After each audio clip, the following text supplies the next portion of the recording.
So if you don't know what Palworld is, you've probably never really considered slavery to be a viable proposal for a game, and how cute little happy animals can be used for their labour whilst being malnourished, fatigued and borderline depressed. And if they slack off because of any of these aforementioned debuffs, they can quickly find themselves with a 7.62 hollow point round through their skull, only to then be dissected, seasoned and breaded, then put over a campfire being fueled by one of their fellow kind, and the overall conclusion being either inside the stomach of their own master,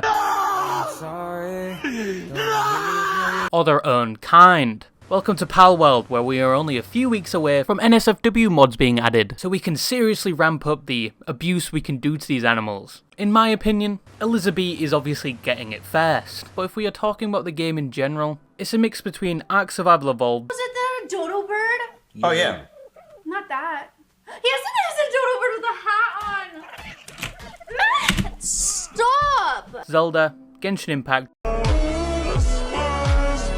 and obviously Digimon. And for those of you who can't sense sarcasm, I mean Pokemon. I already know the room temperature IQ of the comment section. Anyway, why is the game so fun? Well, to answer that question, we're going to have to go through the mechanics that make up the game. You start off by creating a character, and there's only two options when doing so. You can try and make a character reflecting what you look like, but there isn't a slider for ugliness, so you'll have to settle for the lowest setting because you're obviously very beautiful and handsome.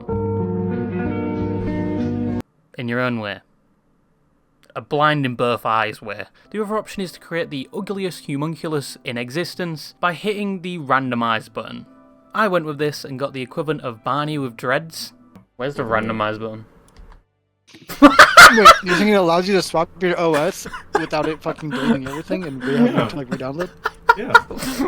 Dude. So next you choose your spawn, but it doesn't really matter because your first spawn is always at the castle. Just the game alerting you to the fact you have no choice whatsoever. A lesson you'll probably deploy on your pals later on. Pals which are the equivalent of Pokemon, or as I like to call them, slaves. But at the castle you get to meet your first NPC. Can I enslave this person? NPCs in this game are practically useless except for some of the vendors. Kind of like a visual novel for the blind. The majority of the time what they're yapping about is their own problems and their own mistakes and their own situations. So I promptly skip all of this.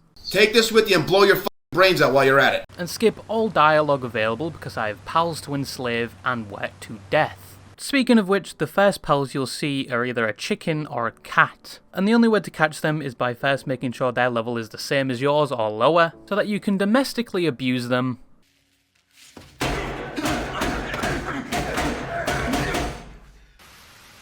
Domestic violence.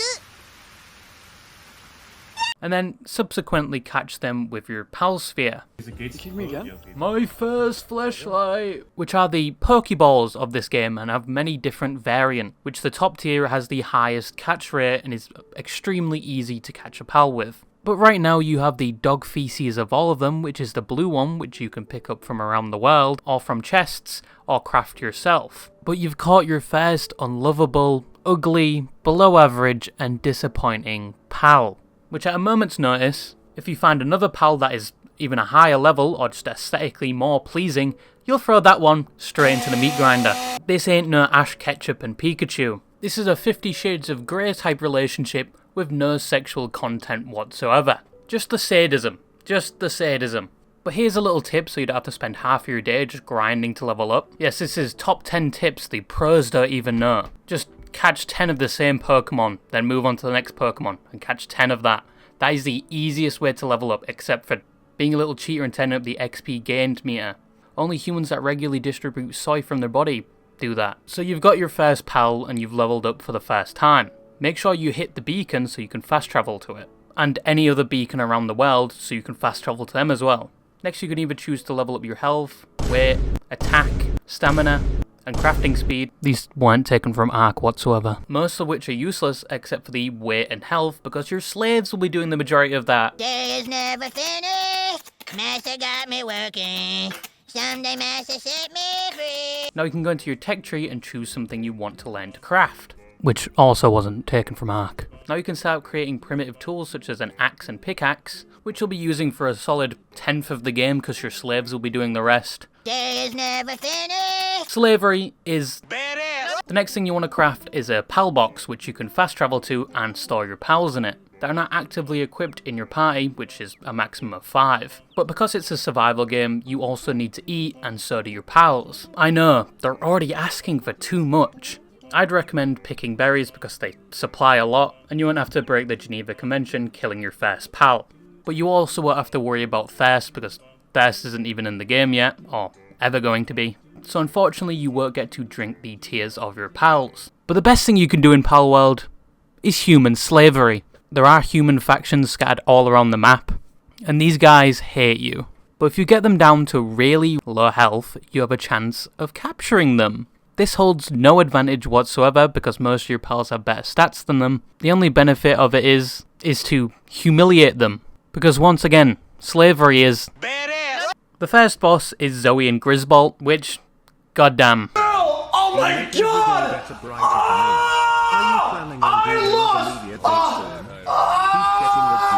I wish you would compress my face like it's a zip file with those 2 anti-material rifles attached to her body. Goo goo gaga. I want milk. And most major bosses are located in the towers around the map, and there are also little mini bosses you can kill and capture. But to say this first boss fight is hard is an understatement. If you're doing it solo, it is basically the equivalent of grinding the tip of your dick against an actively moving sanding machine. That's why I would recommend doing this with friends or just other people. Because we both know you don't have friends. Because the first boss has so much health and you only have 10 minutes to complete it. However, the more people in the raid, the more the health there is. But the more people that are in the raid, the more pals there are, the more damage there is. But when you eventually do beat her, after probably hours of trying, you're greeted with no cutscene, you're not able to capture her, and you never see her again. But afterwards you're transported to the top of the tower, but you've completed your first boss, and you can begin getting ready for the next one, which is going to take a long ass time because you need to be at least level 40, but just a heads up, she does have some toes on her. But now you can start going into some of the dungeons, and doing some of the mini bosses, which are just larger pals. But my advice would be to go through the tech tree, make guns, and set about assigning your pals jobs, and overall just starting to industrialize, because just like Factoria, this game has a lot of advancements and automation you can do with slavery. Just a tiny heads up, the massive tree you see in the background, you can't visit that yet. So before you fly about 20 minutes to the world border only to be sadly disappointed, like every Call of Duty fan every year, just don't try it. But Palworld does have law, so sit down, shut up, put your clothes back on and put the lube away. Because we are raw dogging this. You can find logs around the island, buy a castaway, which you yourself are also a castaway, who is an adventurer that got stuck on the undiscovered island that is Palpatos. Once they wake up on the beach, they steal a tablet that was totally not from Zelda, and they discovered animals they've never seen before, which were the pals. And they immediately went back to their British roots and started colonising. They caught their first pal with a sphere they didn't even know how to use. Castaway slowly starts to understand that they were never the only person on the island. There was once an ancient civilization that used to praise these pals, treating some powerful ones like deities and erecting statues of them. But the castaway understands that they also used pals the same way he used them, by capturing them and then enslaving them. And eventually the castaway discovers how to fly with them. The castaway eventually discovers a massive tree in the background, which is the World Tree. And they think to themselves, well, I'm going to go colonize that. But before they could even reach the tree, they were ambushed by humans with guns. And the only way they survived was using their pals as shields. But don't worry, they all survived, just a few 7.62 bullets stuck in their catachu. And there the castaway learns that there was not only an ancient civilization, but a current civilization, and not only that, 4 different tribes that wanted to kill each other. But on their adventures they discover a tower, and they accidentally touch a tablet which summons them to a room. This is the boss battle. The castaway soils themselves and promptly leaves, like a little bit. And in the next entry he discovers a pal eating another pal, and thinks to himself, you know, when in Rome, and they start hunting pals. And they also dived into pal breeding, don't worry, with other pals, not just them. And in their next choice of divine wisdom, gives a gun to their pal. Nothing like a big fairy fluffball with an AK-47. But the castaway eventually goes on an adventure, discovering more of these statues of pals, and this is where the castaway's stories end. they probably went on to become BDSM Ash Ketchup, treating their pals poorly and probably dying by them in the end, probably. Probably an Animal Farm ending for him. But the game is still new and there's probably going to be a lot more story elements added to it. Right now the story kind of doesn't look fully developed, but once again, this game released like a month ago. I don't think Subnautica had that much lore in its first month, and that is a masterpiece. But why is Palworld so fun? And don't worry, it's not because of the slavery. That's just why I'm playing it.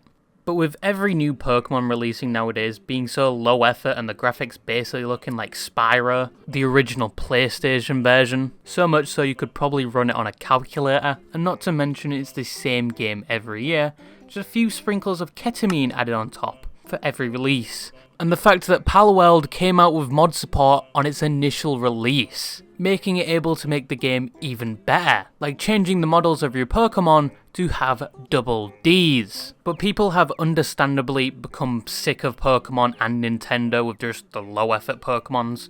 It is the bottom of the barrel and no new Pokemons really stick out anymore. But you'll be glad to know that Nintendo actually saw people having fun with their IP. Yeah, baby! That's what I've been waiting for. That's what it's all about. Woo! You know, that crusty cumsock they've been abusing, but they saw Palworld making a good effort with their IP, even though it really can't be considered their IP anymore because they've changed it so much. But they are doing an investigation to see if they can take legal action. Because every time you even tickle a bit of their IPs, it ends in litigation, just like they've tried to do with every community-run Smash tournament. You want to create a fun and competitive tournament that will not only bring popularity to this game, but also give us more money because more people will buy the game?